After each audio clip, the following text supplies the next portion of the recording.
Welcome. This is a narrated experience report source from Narrated.org, a public archive of psychoactive experience reports shared for educational and harm reduction purposes. This video is not an endorsement,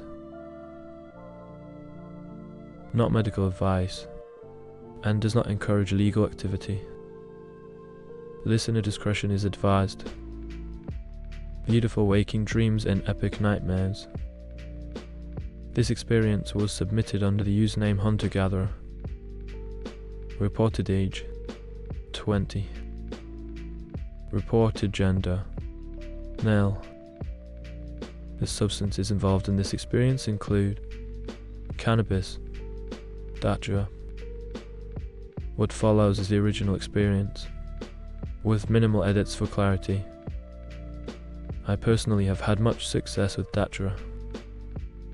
I love the plant and its effects dearly. It feels like a waking dream and does enjoyably absurd things to me. It has much potential as a tool for adventure and artistic creation, at least in my personal case. I'm a junior music major in college, and my life is very much about music. I love the earth, and my passions are surfing, critical thinking, adventuring, tree climbing, romance, etc. I only came to know and love drugs, mostly psychedelics and dreaming herbs, about a year ago. Cannabis opened my mind to the world of altered consciousness and other things. I've since done Twaki, LSD, freebies and Yopo DMT, Amanita, dreaming herbs, Ambien, nitrous, and combinations thereof. I started noticing my practice of drugs was much more shamanistic and curious. I felt empowered to try Datura for myself. I bought about 120 Datura methyl fast rosa triple purple seeds online. I've read methyl has a higher proportion of scopolamine than other species, which is good for recreational purposes. It was my first experience gardening, but I put much labor and time into them throughout the summer, and some plants grew to over 6 feet in only a few months. They had tons of sun and water and well-draining soil. The flowers smell beyond beautiful. I truly enjoyed and loved my plants throughout, and they seemed to love my care, judging from their absurd fruitfulness. One full day I collected pods and yielded 10,000 mature seeds. I dried them, mixed them, and stored them as a surplus of Datura for years to come. By the time I was experimenting, I felt the plant and I had a very tight, warm, and trusting bond. I dried leaves and flowers as well, and I played with very small, progressive doses in different ways for months to feel it out. Confident and careful, I ingested 20 seeds, a quarter tab of acid, and some whiskey this Halloween, which is filled with energy, people, and costumes on my college campus.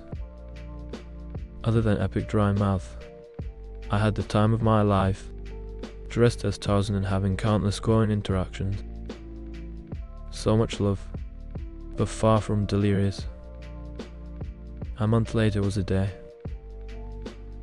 I had just broken my fibula and was casted, so I could comfortably move around my house but surely nowhere else, which seemed safe for even full-blown delirium.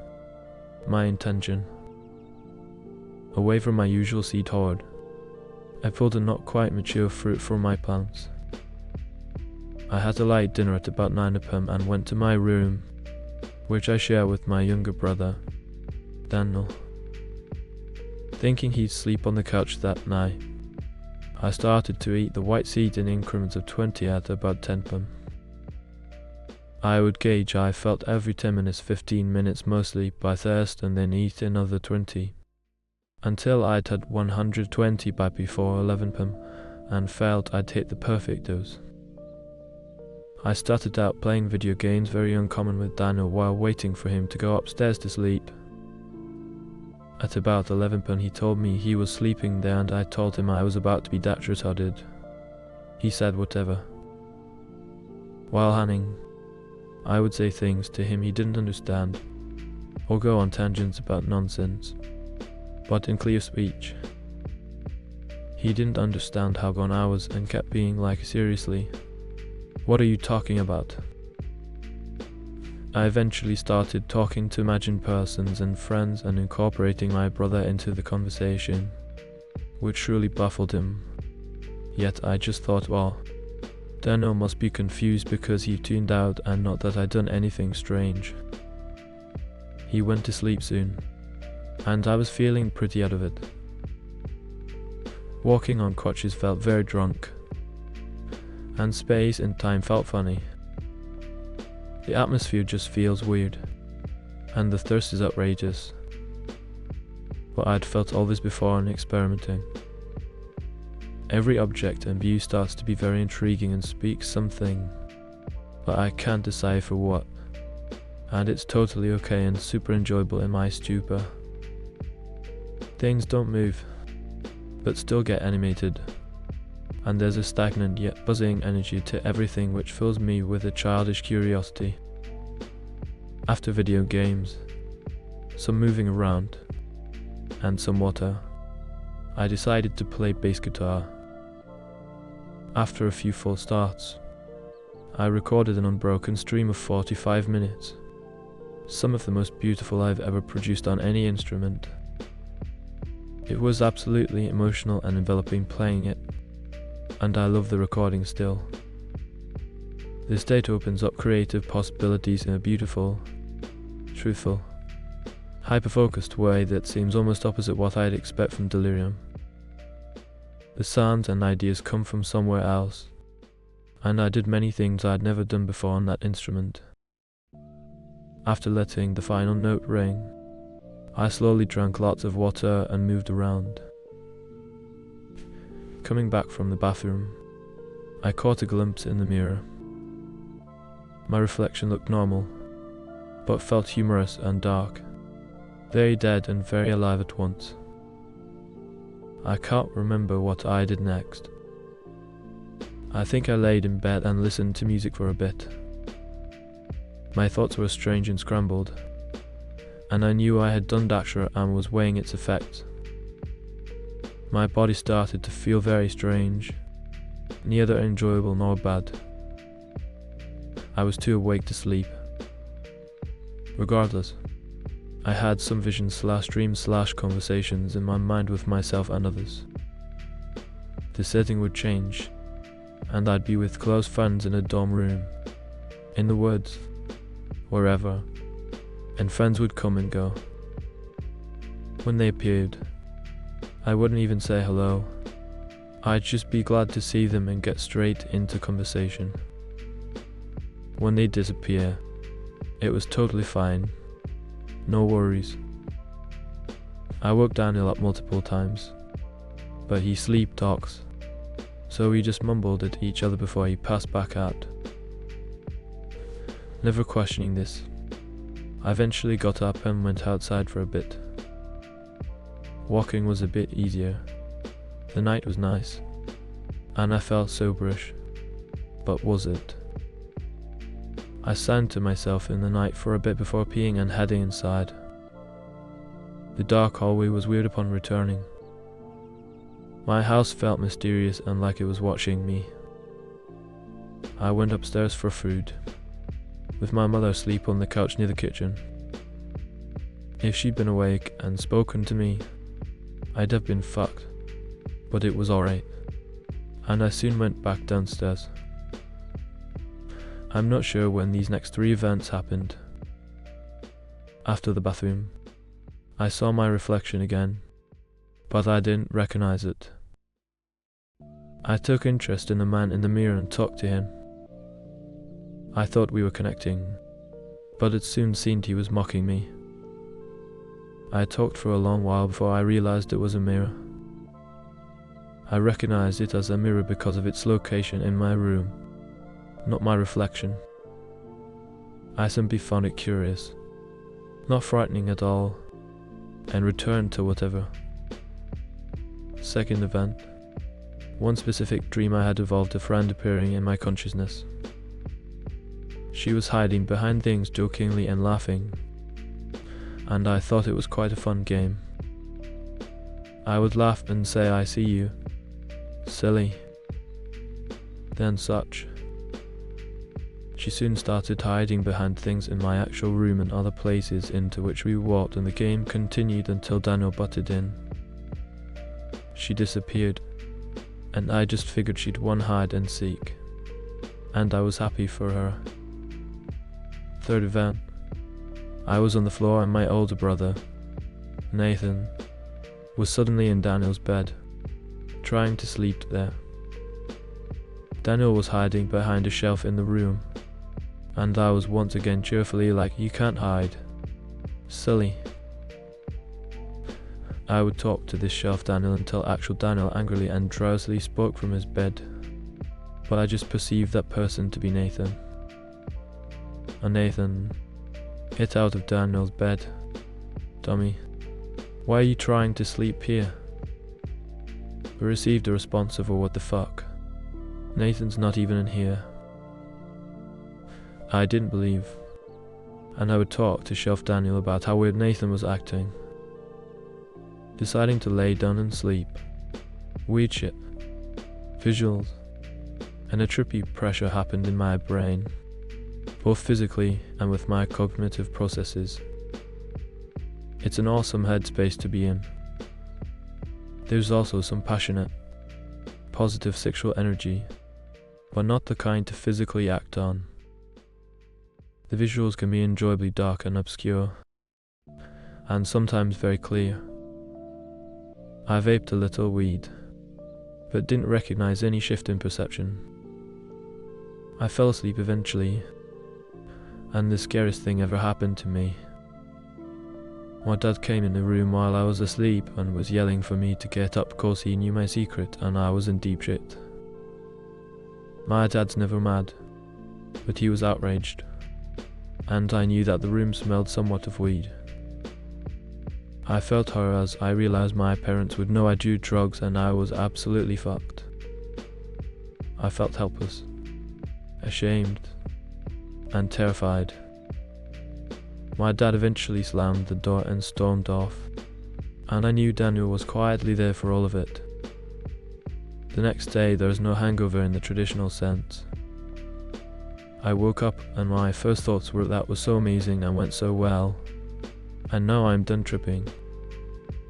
And my body felt great. My brain was working. I was motivated, etc. I thought the day was just glowing and happy, but soon realized my vision had an intense yellow tint. It was actually quite beautiful and evoked feelings of happiness, warmth, sunlight, and clarity in everything I looked at. I thought the day was just glowing and happy, but soon realized my vision had an intense yellow tint. It was actually quite beautiful and evoked feelings of happiness, warmth, sunlight, and clarity in everything I looked at.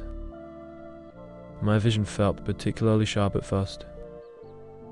I later tried to read text and focus on letters and images, and I realized my vision was super whack. Text looks like it's in a majestic course of fun, but mirrored and layered over itself infinitely, and each iteration is a different color. I can't read for shit, but it was actually very pretty and meaningful to look at.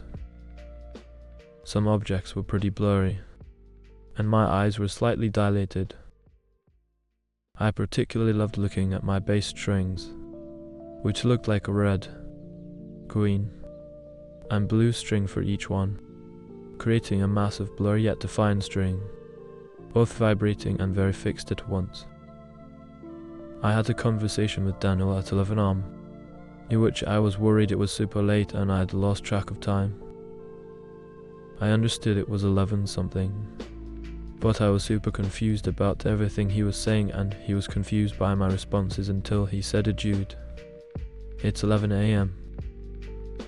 I then realized I was still tripping a bit, I soon after asked my dad if he'd come into my room and yelled at me last night, but he said he hadn't. Later, I was doing some computer work on my phone when suddenly my mom came into the room. Her presence just kinda glided through the door and into a pile of clothes in my room, and even though I never physically saw her, I followed her movements with my eyes and didn't question at all that it was her. I thought she was hiding in my clothes pile and I calmly just said, "Hey, Mom, I can see you. I'm kinda busy now, but I know you're there. I guess you can chill." She stayed for a while and I talked to her intermittently until I realized she was never there. The realization that I had thought my adult mother was hiding quietly within a small pile of clothes on my floor kinda scared me. Damn, would I mildly trip all day? But that was the last of the weirdness. The way things morphed and progressed was like a deep psychedelic dream. I thoroughly enjoyed my night and got a beautiful piece of music out of it. I will do it again with caution. Were I to never do the drug again, I would still grow them, as they are beautiful and feel strangely alive. The only horror I experienced with this drug was an epic and extended nightmare with Datura as a key theme. It was heavy. A few normal weeks later, I arrived home for winter break. Just today. I finished writing a paper, submitted it at 3 p.m, and napped completely sober at 4 p.m. I had the most extended and hellish nightmare of my life, waking up at 7 p.m. to still be trapped in terror. I can't capture here and explain how weird, amorphous, alien, and dreamy the whole thing was. Feelings of space, time, and self were so cloudy and just fucked throughout. I survived, but I was shaken because even the sober reality portion convinced me I was still in perdition. Why did this happen? And would it happen again? I've done drugs in dreams before, but they were always just weird, fun and trippy, but not accurate to real life effects. But so many parts of the dream felt like my Datura experience, especially the vision, but evil, that I'm still wondering whether there's residual Datura in my brain. Is it out? And my brain just knows the pathways of it more clearly than any real drug I do in both dreams and reality? Or is it still chemically there and fucking with me? And weeks after the trip, preceded by normalness, why now? And why so extreme? Is this plant truly evil, able to telecommunicate delirium and nightmare? It's a stretch, and I'm normally not this superstitious, but this was truly a fucked up, legit, timeless bad trip through circles of delirium, a continuing seamless fabric of nightmare and frightened reality. It's probably all coincidence, but it's alarmingly close to real Datura accounts. The plants are still outside my house, now skeletons in the cold. Thanks for reading. Peace and love. Experiences like this can be deeply personal and unpredictable, and are influenced by mindset, environment, and many other factors. If you choose to explore altered states of consciousness, education, preparation, and harm reduction are essential. Thank you for listening.